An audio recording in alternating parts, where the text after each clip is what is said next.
Oh, man, I hate Mondays. Nah, man, it's Tuesday. Wait. What day is it? You know what day it is. Tuesday. Brewsday Tuesday. Oh, fuck yeah! Oh, we're gonna get our hops on, It's Brewsday Tuesday with DreZ and Huck. You ready? I'm ready. Let's do it. There it is. Oh, okay. I thought I was spilling. Spill it on the board. It is Brewsday Tuesday. I am DreZ, and per usual, I'm here with my man Huck. What's up, DreZ? Huck from Huck's Beer Buzz in the studio, and I brought the beer again this time. I had the privilege of going down to Jackson, Mississippi for my friend's wedding, and I figured, hey man, if I'm down there, I should at least see what the beer scene's all about, and You appear to be getting the hang of it too. Well, let's see if you like this one, man. So it's gonna be better than the root beer in any case. Oh yeah, that's true. Yeah, you're not complaining. Let me bust your mic up a little bit. Got a little bit of head on this one. Yeah, it does. Now this is this is from SPB, Southern Prohibition Brewery, which you're familiar with, but you have not had the Suzy B. This B. beer, but I've had some of the other beer. They're out of Hattiesburg, Mississippi. Hattiesburg, Mississippi. So who named that town anyway? I guess I'll have to look on Wikipedia. Yeah, I was gonna say you can. I didn't do like a super bunch of research like you usually do for these, but the internet. But I can tell you this much, man. So I hit up. I was going down to Mississippi, and so you were like, well, here, let me hit up my buddy in Mississippi and see what's good. You gave me 3 different bars that have a lot of good tap selection, and then you also gave me LD's Beer Run as a good place to like get bottles to bring back, and that's obviously where I went for this. And L was there, Larry of L&D, and really? Yeah, dude, he was just hanging out, dude. And so I get in there, I just kind of say, hey, where's your local beer section? And I guess we should start trying to drink this. And did you tell him we had a radio show? We're going to drink it on the air. I did, and he wrote it down, so he's actually probably listening. Shout out, Larry. Thanks again, man. Hey, Larry, thanks, man. And what's also cool was, all right, so it's not just a beer run store. They did have taps, and they had some stuff that you could try. They had growlers, and I got an LD growler, and we had planned to double back on Sunday so I could fill it up for today's show, because they did have something on tap that was really good. It was called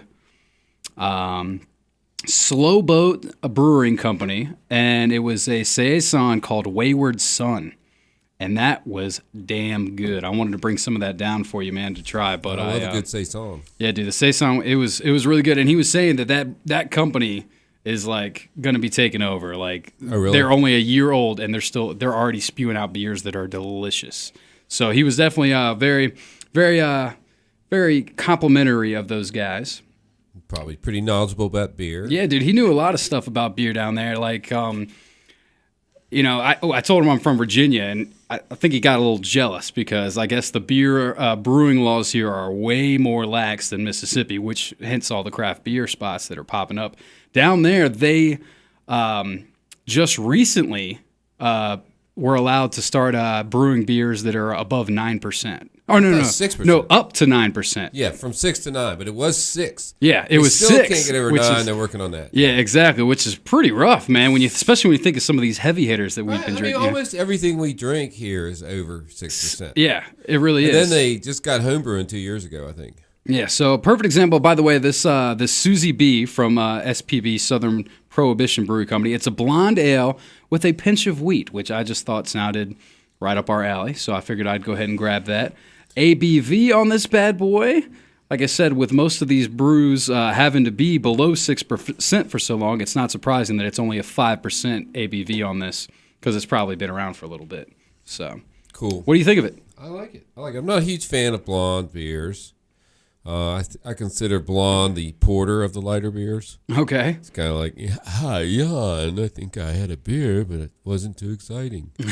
But, this one's pretty good. I can get the wheat, a little flavor of wheat in it. So I did look, and Hattiesburg was named after, this, of course, a dude's wife named Hattie. Oh, very exciting. Yeah, the guy was a civil engineer named William Hardy, and he named it after his wife. So, Hattiesburg. Hey, Hattie, what's up? So, I know that when I mentioned I was going to Jackson. So my friend, you were talking about Craig you hit up Henry. your buddy, yeah. Craig Henry, shout out to him because he's the one that probably got that 3 to 9 raise, and he's trying to get the over 9 raise. Is he part of the Raise Your Pints that Mississippi? T-shirt, yes, he is the head of that. Is that right? Yeah. And that shirt I wear that looks like Pabst Blue Ribbon actually says "Raise Your Pints." Yes, I saw they had those shirts there. Okay. And I wanted, like, my buddy went over and was checking out the shirts when I was talking with Larry, about, over by the taps. And he walked away and he pulled out one of the PBR ones that said that. He was like, I got the last large. So all they had were 2 X's. So I was like, damn it, I wanted to buy one. Yeah. Well, they got it done. And, No, you think about the political activism, everybody's talking about politics. There's real politics. Yeah. Get the beer. Let's get beer. Let's have politics let's to be get able to beer. have good beer in Mississippi. What other mild drug should be legalized that hasn't been? Well, actually, what was it? Earth Day. Pennsylvania just passed medical marijuana. They're the 24th state now. We're halfway there, man. And Denver has cannabis beer. Oh, you're not shocked about that, are you? I No, mean, but let's be can't honest. bring it here for the They got show. cannabis everything over If I brought it there. here for the show, they'd bring the battering ram in while we were doing the show. I don't think that would be the case, but You never know. yeah. Either way, yeah, we'll say that for Brewsday Tuesday down the line, where maybe it'll be hopefully. But Mississippi had struggled with their beer situation, and they are fixing it. They fixed it most of the way, and there's just a little ways further to go to completely fix it. Yeah.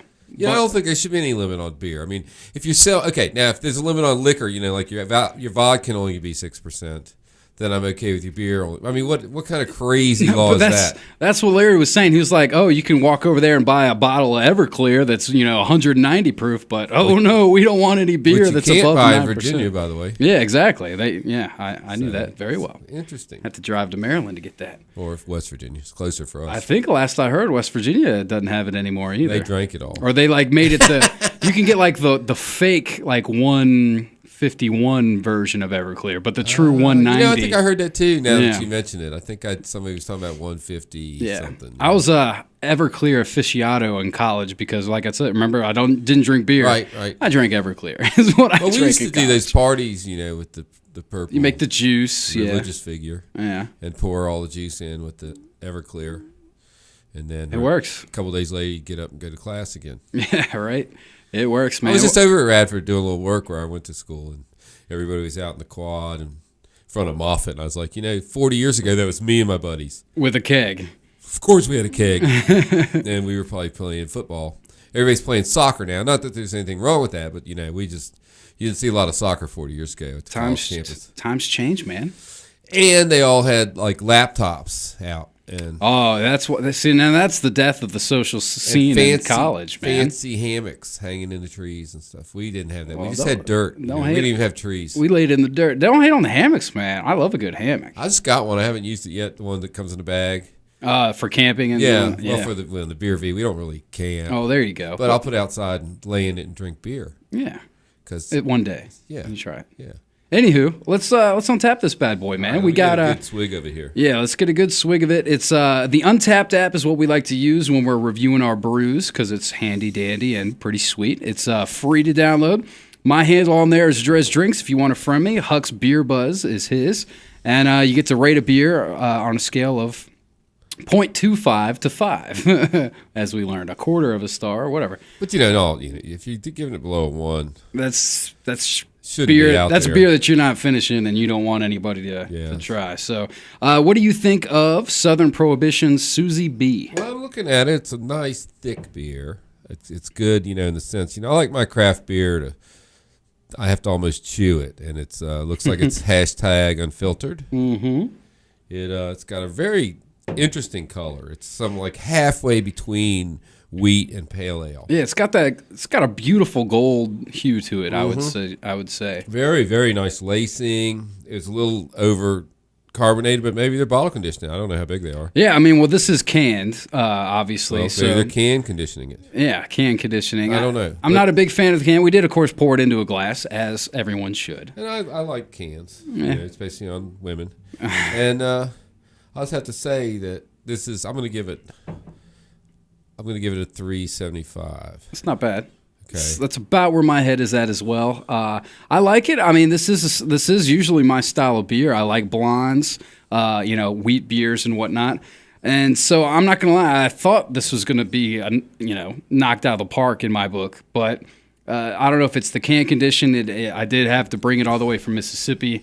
I wouldn't think that it never got cold and then warm again, but it was pretty damn hot down there. So I don't know if that has anything to do with it. But so is it like when you were riding on the back of that flatbed Ford that came to pick you up, did you put it in the hay bale to keep it cold? I tried, but it was packed. It was packed pretty close. But still, it's still a good beer. It's a light beer. It's a perfect brew for a lovely day like we've been having here in Southwest Virginia. So I'm kind of with you. I think I might even one more. I'll give it a 4. I thought I was gonna be not getting a 4.5 or maybe even 4.75 out of this one, but I think it's a solid 4. It's a pretty tasty brew. Yeah, it's good beer. Again, blonde's not my favorite except for my lovely wife, and Huckette. But this is good beer, and I'm glad you brought some from Mississippi. Well, I got another one from Mississippi that we will try here in just a second. We'll play a tune, and we'll be back with round 2 of Brewsday Tuesday right after this. Hang on.